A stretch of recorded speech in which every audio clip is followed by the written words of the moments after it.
अच्छा, बिस्मिल्लाहिर्रहमानिर्रहीम। अस्सलाम वालेकुम। I am doctor Makeen, department of physics, Islamia college, Peshawar. This is lecture number 2, chapter number 8, waves, according to the new syllabus issued by PMDC, and we are going to discuss effect of various factors on the speed या velocity of sound in air. देखिए, इससे पहले lecture में we had discussed Newton's formula for the velocity of sound in fluids या in air, और फिर हमने पढ़ा था लेप्लासिस करेक्शन। ठीक है, अब हम ये देखना चाहते हैं कि आवाज की जो स्पीड या वेलोसिटी है वो हवा में किन किन चीजों पर, किन किन फैक्टर्स पर डिपेंड करती है या नहीं करती। We are going to discuss that. तो याद रखिए, इफेक्ट नंबर 1 है इफेक्ट ऑफ डेंसिटी। हम डिटेल में नहीं जा रहे, डेरिवेशन में नहीं जा रहे, हमने सिर्फ कॉन्सेप्ट्स पढ़ने हैं। तो वेलोसिटी ऑफ साउंड है gamma P divided by rho according to Laplace. अगर ये गेमा नहीं है तो this is called Newton's formula, अगर गेमा है तो this is called Laplace formula. तो gamma is constant for air.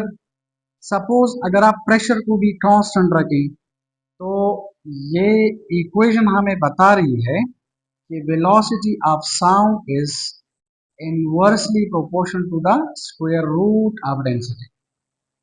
याद रखें, अगर हवा की डेंसिटी बढ़ जाती है तो वेलोसिटी कम, और अगर हवा की डेंसिटी, ठीक है ना, कम हो जाती है तो वेलोसिटी बढ़ जाती है।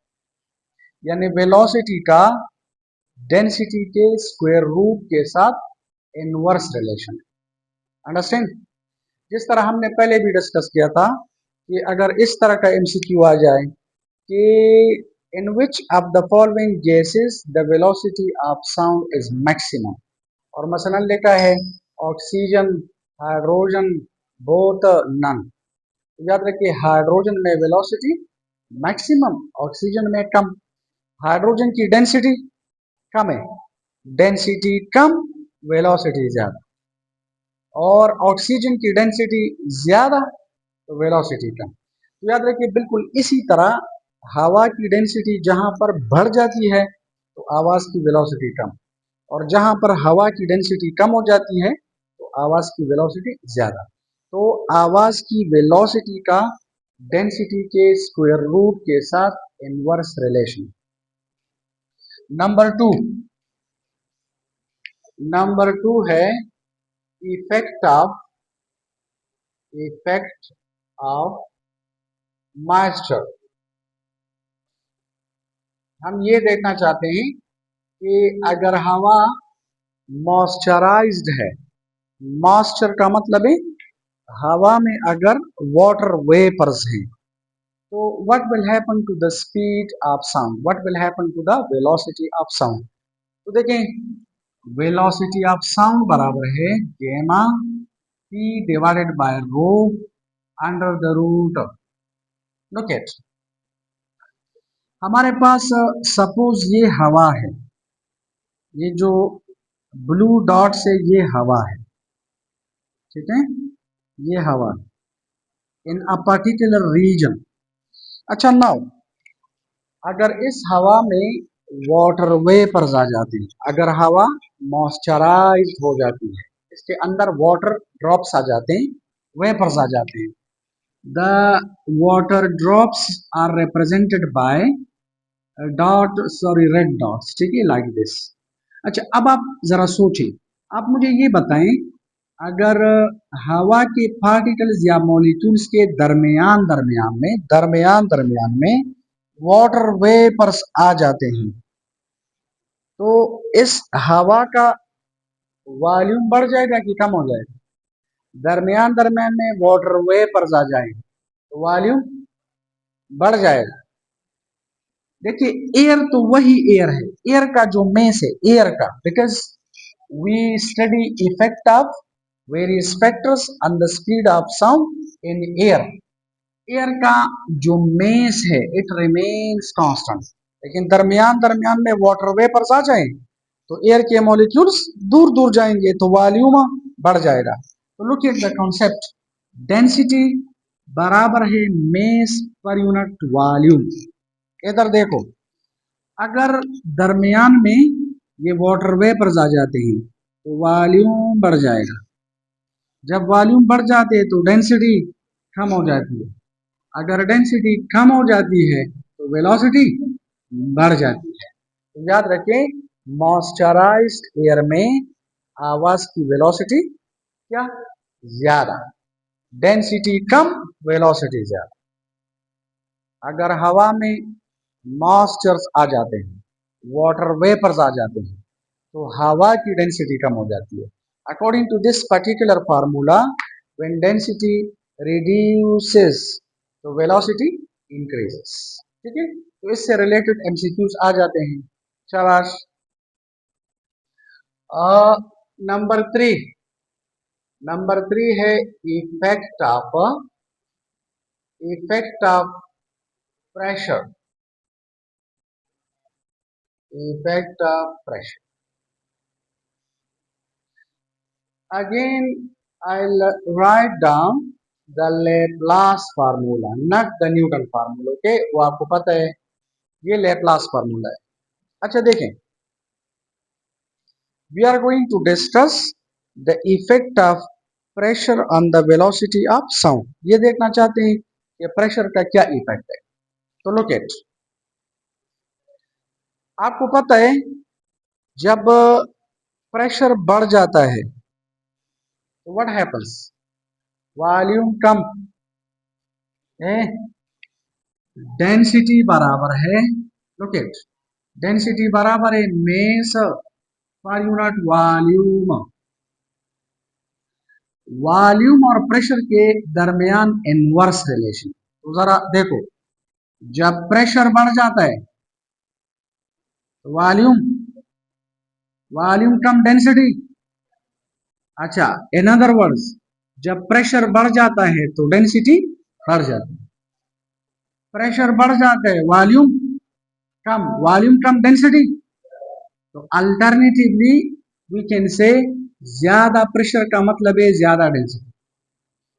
अच्छा, जब आप प्रेशर कम करें वॉल्यूम ज्यादा डेंसिटी कम, तो alternatively I can say pressure कम करे तो डेंसिटी कम, प्रेशर ज्यादा तो डेंसिटी ज्यादा।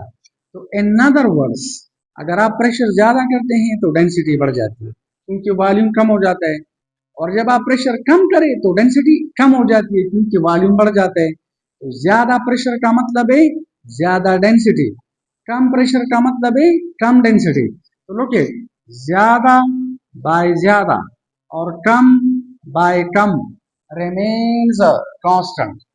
So conversely, I can say कि P और रो के दरमियान जो रेशो है it remains constant if you disturb the pressure। अगर आप प्रेशर को ज्यादा कर दें तो ये भी बढ़ जाती है, आप प्रेशर कम करें डेंसिटी भी कम हो जाती है। तो this ratio remains constant। So what does this mean? It means that pressure has no effect on the velocity of sound in air। Pressure has no effect on the velocity of sound in air। तो कभी कभार MCQ इस तरह जाते हैं कि which of the following has no effect on the velocity of sound in air। नीचे लिखा वो होते हैं, सपोज अगर लिखा है टेम्परेचर, प्रेशर, ठीक है ना, मॉइस्चर एंड डेंसिटी। तो pressure has no effect, pressure has no effect on the velocity of sound in air और इन स्पेशली इन गैसेस। ठीक है,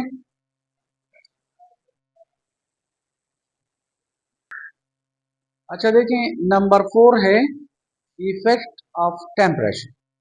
याद रखिए, टेम्परेचर डज है effect on the velocity of sound in air और इन gases.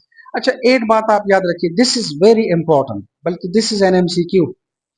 अगर आप लिक्विड्स और सॉलिड्स का टेम्परेचर बढ़ा रहे हैं या कम कर रहे हैं। तो याद रखिए लिक्विड्स में या सॉलिड्स में आवाज की वेलोसिटी टेम्परेचर के साथ इतनी जल्दी से वेरी नहीं करती, लेकिन गैसेस का टेम्परेचर अगर आप ज्यादा कर रहे हैं या कम तो इट डज मैटर। ठीक है, it does change the velocity of sound in air. तो याद रखिए velocity of sound in air या in gases does depend on the temperature of the gas और एयर, लेकिन velocity of sound does not have any effect. It doesn't change with the change in temperature for the liquids and for the solids. Understand? अच्छा देखें, velocity of sound हम इस तरह लिखते हैं गेमा। अगर आप कैलकुलेशन करें तब कैलकुलेशन की जरूरत नहीं है, क्योंकि शुरू में हमने पढ़ा था कि फिजिक्स में सबसे इंपॉर्टेंट चीज फार्मूला है। तो फॉरगेट अबाउट द डेरिवेशन। गेमा आर टी और डिवाइडेड बाय मेस, ये फार्मूला है। क्लियर? इस फार्मूले से तो ये पता चलता है, लुक एट, गेमा इज कांस्टेंट। गेमा मींस एडियाबैटिक और आइसोथर्मल इलास्टिसिटीज के दरमियान ratio. This is a pure number, it doesn't have any dimensions या यूनिट। ठीक है, इससे पहले लेक्चर में हमने पढ़ा था। आर का मतलब है universal gas constant, universal gas constant. इसका दूसरा नाम है जनरल गैस कांस्टेंट। इसका तीसरा नाम है आइडियल गैस कांस्टेंट। और m is the mess of the air या गैस। तो इसका मतलब है अगर आप मेस कांस्टेंट रखे, ये और ये तो वैसे भी कांस्टेंट है, तो ये इक्वेशन हमें बता रही है कि velocity of sound is directly proportional to the square root of temperature.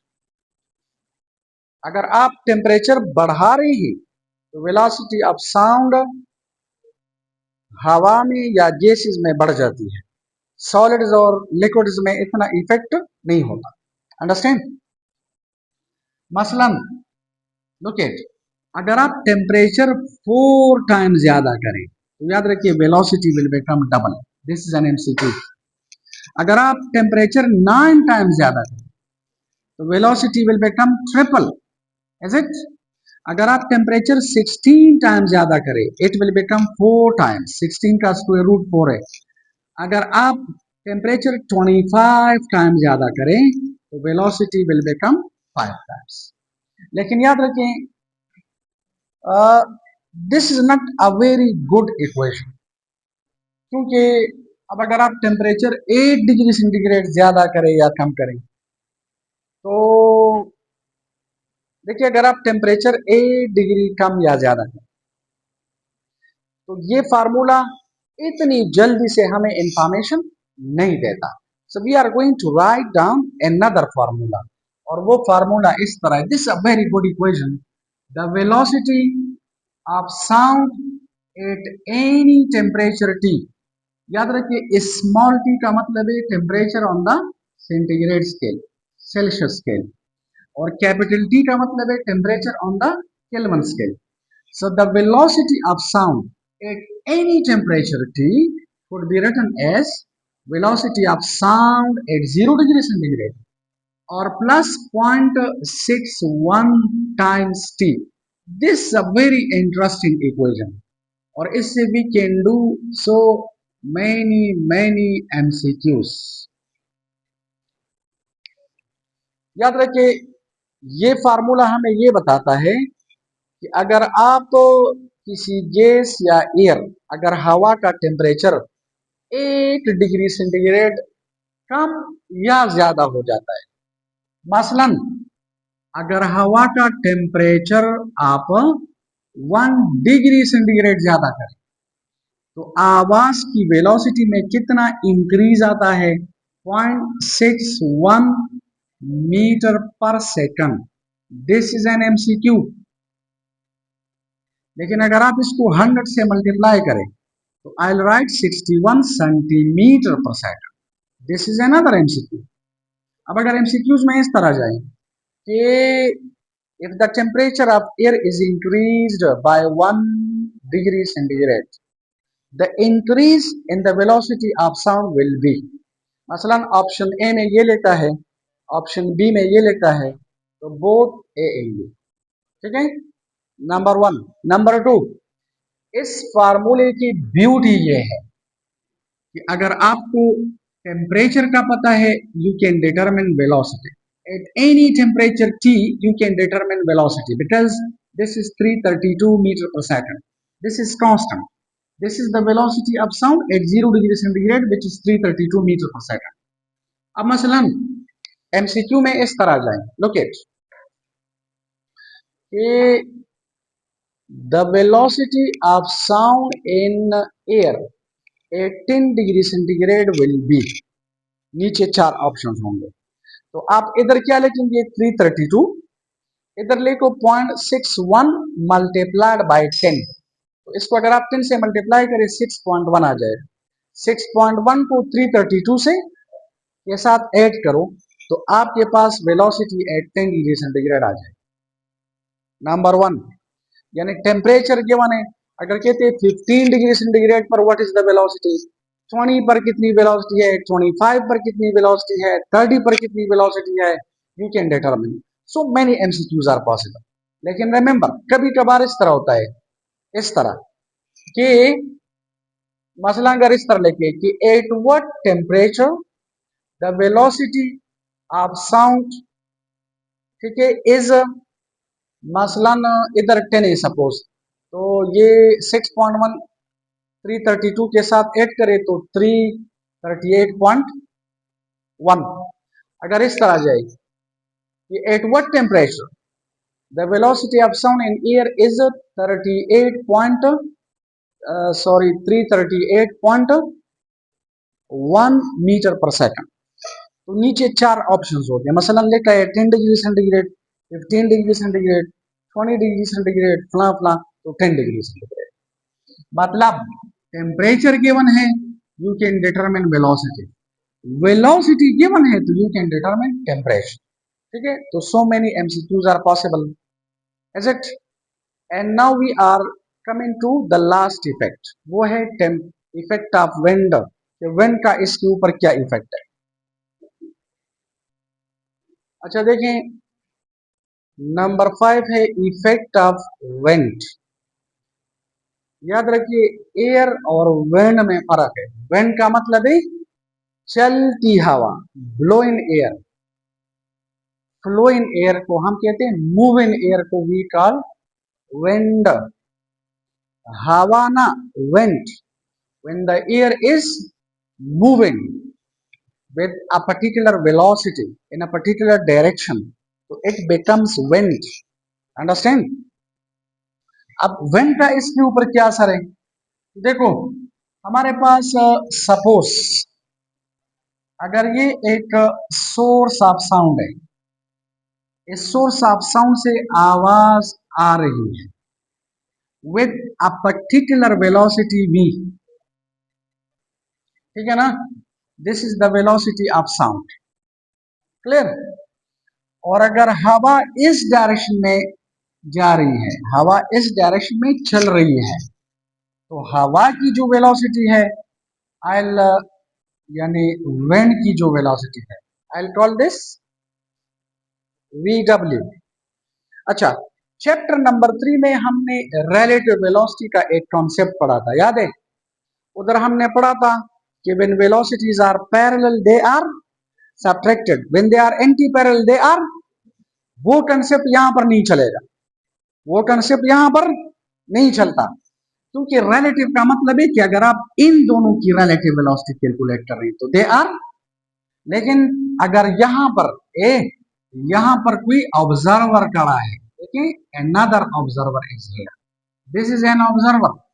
अब हम ये देखना चाहते हैं कि what will be the velocity of this sound with respect to this observer, तो याद रखिए I'll write the velocity of sound with respect to this observer is equal to velocity of sound plus velocity of wind,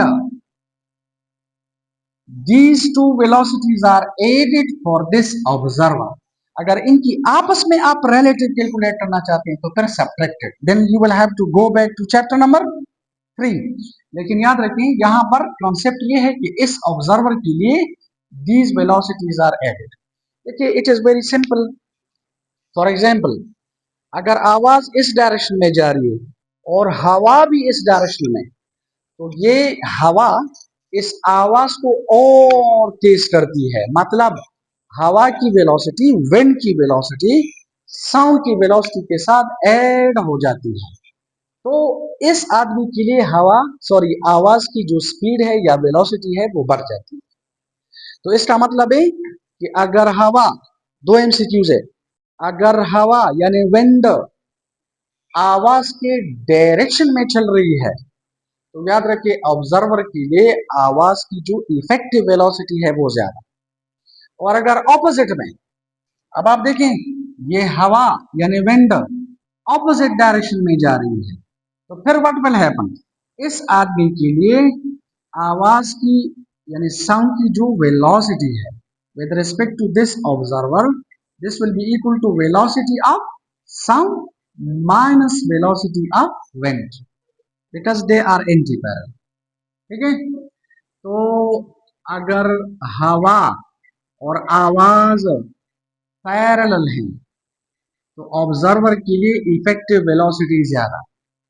अगर हवा और आवाज यानी wind और आवाज एंटी पैरेलल है तो ऑब्जर्वर के लिए वेलोसिटी जो है वो कम। तो wind does have a particular effect on the velocity of sound in air.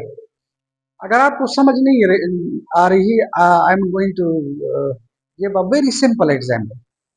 ये जो बीआरटी स्टेशन है, बीआरटी स्टेशन के मागे electrical stairs legally BRT station के अगर नहीं पटेटा को हम लीगली करना इलेक्ट्रिकल, ठीक है ना, क्लियर, इलेक्ट्रिकल स्टेयर्स। अगर आप देखिए वो इलेक्ट्रिकल स्टेयर सपोज ये 5 मीटर पर सेकंड से जा रही है, अगर कोई आदमी इसके ऊपर खड़ा है तो ये कितनी वेलोसिटी से नीचे जा रहे हैं, 5 मीटर पर सेकंड। स्टेयर की वेलोसिटी आदमी की वेलोसिटी सेम है, किसके लिए, आपके लिए अगर आप इधर बैठे। लेकिन अगर स्टेयर की वेलोसिटी 5 मीटर पर सेकंड है और वो खुद भी नीचे भाग रहा है तो फिर आप लोगों के लिए उसकी वेलोसिटी ज्यादा। क्यों, क्योंकि उसकी वेलोसिटी के साथ स्टेयर्स की जो वेलोसिटी है that is added. So when the two velocities are added, observer के लिए, ठीक है ना, आप लोगों के लिए उस आदमी की वेलोसिटी बढ़ जाती है। अब अगर स्टेयर नीचे 5 मीटर पर सेकंड से सपोज आ रही है और कोई ऊपर भाग रहा है with the velocity of 10 metre per second, तो आपके फ्रेम में उस आदमी की वेलोसिटी 10 मीटर पर सेकंड नहीं है, बल्कि 10 मीटर पर सेकंड से स्टेयर्स की वेलोसिटी माइनस करो 5 मीटर पर सेकंड, तो असल में वो 5 मीटर पर सेकंड से ऊपर जा रहा है। ठीक है, तो कॉन्सेप्ट ये है कि when sound and wind are parallel, the velocities are added, or when they are anti-parallel for the observer, they are subtracted. So, how many effects we studied? 5. Effect of density, effect of moisture, effect of pressure, effect of temperature और effect of wind. इन पांचों में से pressure has no effect on the velocity of sound in air. बाकी जो है they do have a particular effect on the velocity of sound in air. Thank you very much.